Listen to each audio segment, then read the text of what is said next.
அஸ்ஸலாமு அலைக்கும் வரஹ்மத்துல்லாஹி வபரகாத்துஹு. கண்ணியத்திற்குரிய பெருமக்களே, நம்முடைய வாழ்க்கைக்கு தேவையான ஒரு 4 காரியங்களை இமாம் ஹசன் பஸ்ரி ரஹ்மத்துல்லாஹி அலைஹி அவங்க சொல்றாங்க.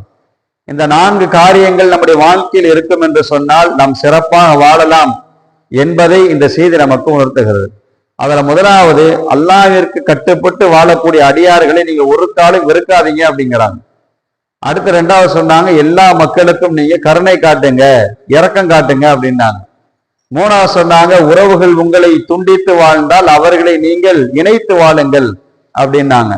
4வது சொன்னாங்க, உங்களுக்கு யாராச்சும் ஒரு அநியாயம் அக்கிரமம் செய்து விட்டால் அவர்களை நீங்கள் மன்னித்து வாழுங்கள் அப்படின்னாங்க இமாம் ஹசன் பஸ்ரி ரஹ்மத்துல்லாஹி அலைஹி அவங்க.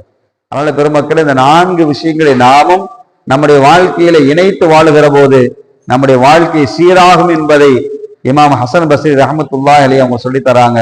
நாமும் இன்ஷா அல்லாஹ் இந்த 4 காரியங்களை ஃபாலோ பண்ணுவோம், வாழ்க்கையில கொண்டு வருவோம், நம்முடைய வாழ்க்கையை சீராக்கி கொள்வோம். அல்லாஹ் கிருபை செய்வானாக.